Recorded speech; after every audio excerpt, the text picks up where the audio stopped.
Good morning dear students.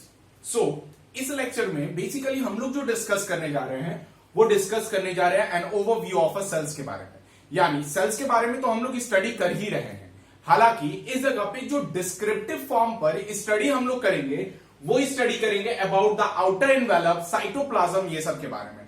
हालांकि last video में हम लोगों ने आउटर एनवेलप के बारे में ये सब सारे पॉइंट्स कन्वर्ट कर लिया था कि सेल आउटर कवरिंग को ही अपन आउटर लेयर या फिर एनवेलप कहते हैं। नेक्स्ट जो कि प्रोवाइड क्या कर रहा था, शेप प्रोवाइड करने की वजह से शेप ही डिटरमाइन करता है कि सेल का साइज डेफिनेट होगा कि इनडेफिनेट होगा। नेक्स्ट स्टूडेंट कि ये प्रोटेक्ट बेसिकली किस चीज फॉर्म से करेगा, तो ये प्रोटेक्ट करेगा ताकि साइटोप्लाज्म बाहर ना चला जाए बच्चे। अब देखो also known as cell membrane, यानी आउटर एनवेलप का नाम क्या हो गया, सेल मेम्ब्रेन। इवन इसका दूसरा नाम क्या कहते हैं अपन, प्लाज्मा लेमा कहते हैं। नेक्स्ट इसी चीज को अपन कॉमनली कंसिडर क्या करते हैं, कॉमनली कंसिडर करते हैं अपन सीड। सो स्टूडेंट्स अब आगे अपन देखेंगे और इसके बारे में डिस्कस करेंगे। इसके बारे में क्या है कि जैसे हम लोग देखे थे साइटोप्लाज्म क्या था, साइटोप्लाज्म एक मेन सेलुलर अरेना था, मतलब जहां पर मोस्ट ऑफ सारी एक्टिविटीज होती थी उसी चीज को अपन क्या कह सकते थे, सेलुलर अरेना कहते थे स्टूडेंट्स। अब देखो बच्चे कि जो ये मेन सेलुलर अरेना हो गया, यानी सारी एक्टिविटी मेनली कंप्लीट कर रही है, यानी जो भी मेटाबॉलिक प्रोसेस होना है वो साइटोप्लाज्म में होगा, जो भी ऑर्गेनल्स का रहना है वो भी कहां पर होगा, साइटोप्लाज्म में होगा। सो स्टूडेंट्स जब ये साइटोप्लाज्म में हो गया तो अब हम लोग बेसिकली साइटोप्लाज्म के बाद जो डिस्कस करेंगे वो जेनेटिक मटेरियल के बारे में डिस्कस करेंगे। जेनेटिक मटेरियल बेसिकली अगर देखा जाए जिसे अपन क्या कह सकते हैं, जनीन कहते हैं। जो जनीन यानी जेनेटिक है वो टर्म को अपन क्या कह सकते हैं, जेनेटिक मटेरियल कहते हैं। पहला है that is the prokaryotes. Prokaryotes ऐसा है जिसमें न्यूक्लियस मेम्ब्रेन क्या होता है, एब्सेंट होता है। याद रखिएगा न्यूक्लियोलस मेम्ब्रेन या फिर न्यूक्लियस मेम्ब्रेन एब्सेंट होता है, जैसे ये न्यूक्लियस है ना। अब प्रोकारियोट्स, प्रो का मतलब होता है प्रिमिटिव या फर्स्ट, यानी कार्यो का मतलब हुआ न्यूक्लियस, समझना।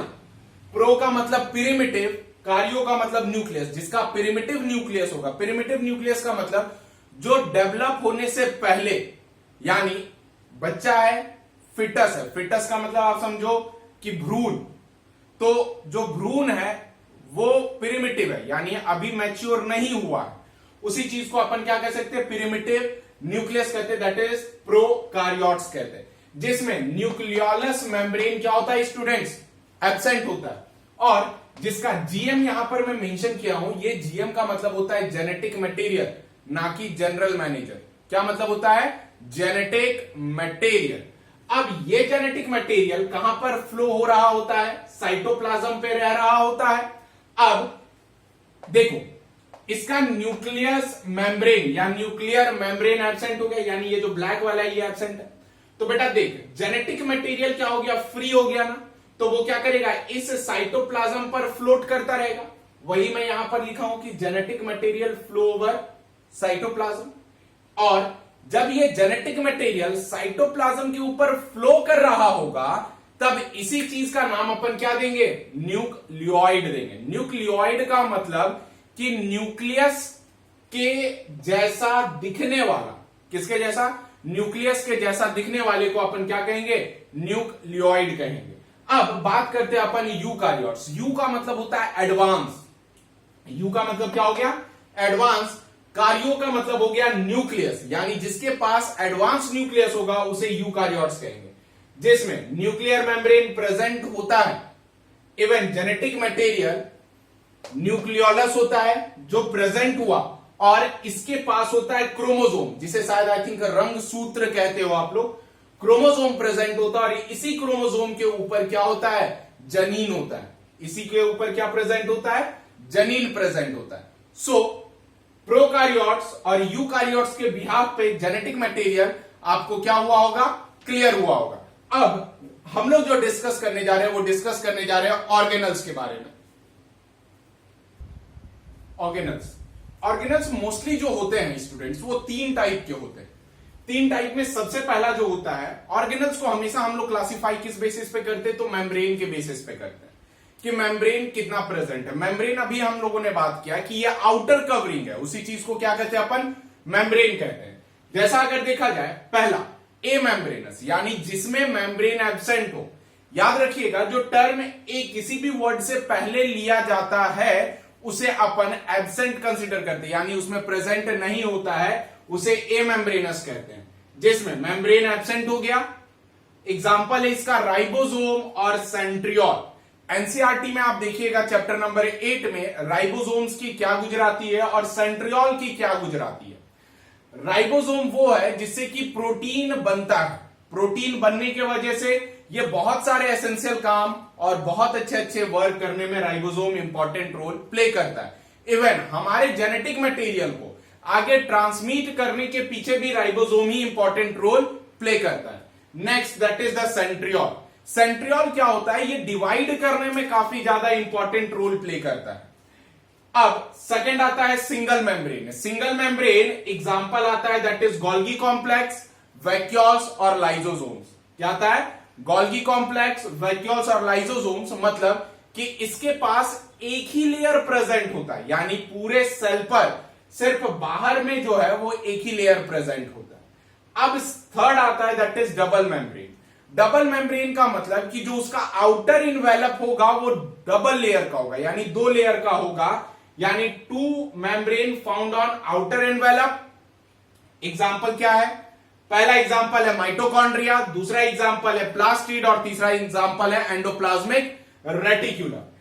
अब हम लोग बेसिकली डिस्कस करेंगे, जैसे कि हम लोगों ने देखा a membranous, single membrane, double membrane. So बच्चों, अब हम लोग देखेंगे कि टाइप ऑफ सेल कि कौन स्मॉलेस्ट सेल्स होता है, कौन लार्जेस्ट सेल्स होता है। हालांकि जब स्मॉलेस्ट सेल्स के बारे में हम बात करेंगे तो स्मॉलेस्ट सेल्स का एग्जांपल है that is the mycoplasma. Mycoplasma basically ये वो बहुत ही छोटा, तकरीबन 0.3 माइक्रोमीटर का डायमीटर का होता है और ये नेकेड आई यानी नंगी आंखों से नहीं देखे जा सकते हैं।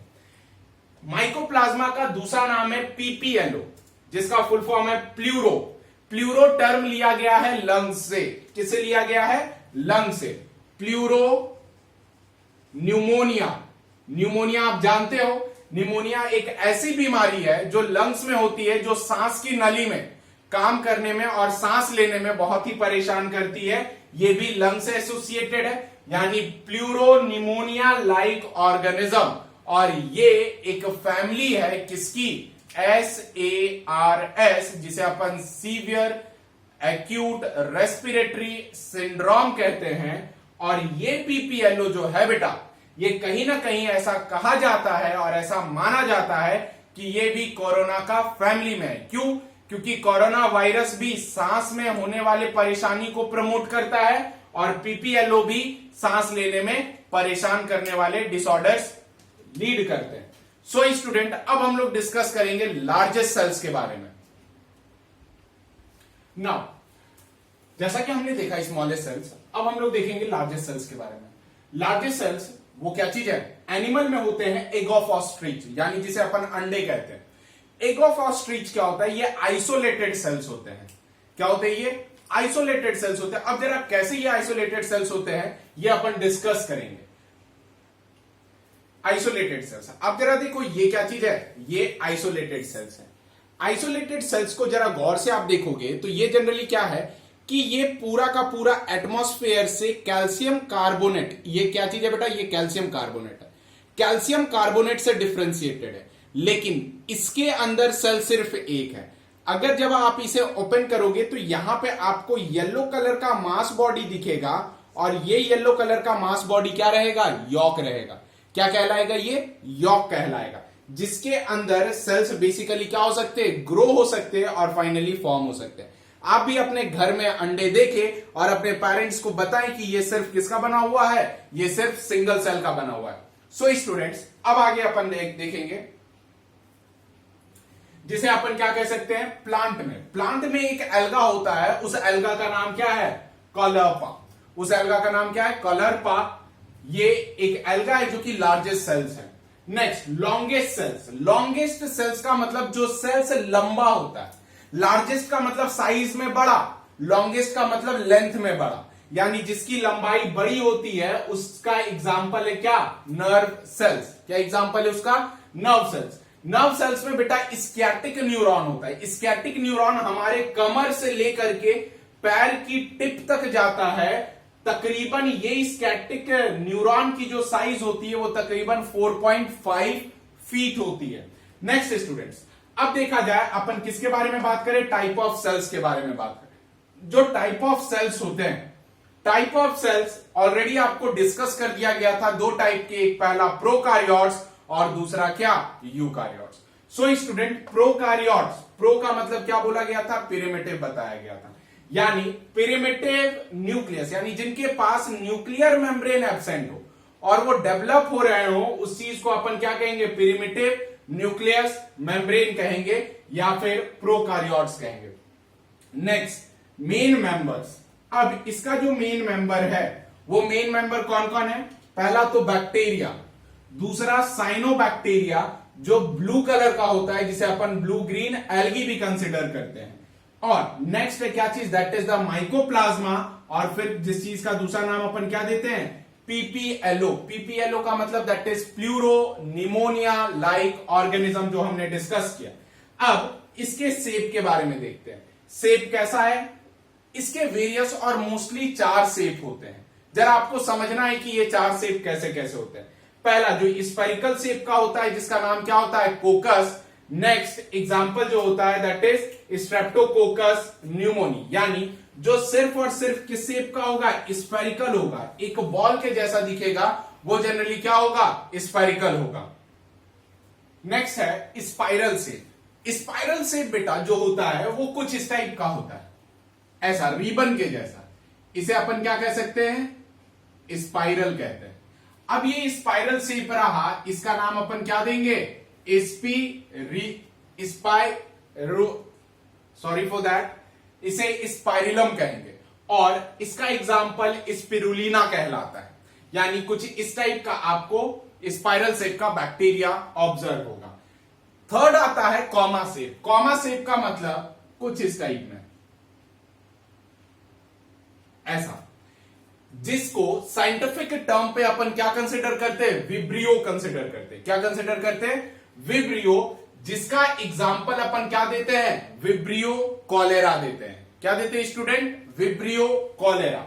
नेक्स्ट, अब फोर्थ नंबर है जिस चीज को अपन क्या कह सकते हैं, रॉड शेप कहते हैं। रॉड शेप जो होता है बेटा वो कैसा होता है, बैसिलस होता है, कुछ इस टाइप का, ये डंडे के जैसा होता है, that is rod shape which is commonly known as what, bacillus, जिसका एग्जाम्पल क्या है, लैक्टोबैसिलस। एग्जाम्पल क्या है, लैक्टोबैसिलस, जो हमें कहां देखने को मिलता है, हमें दही में देखने को मिलता है।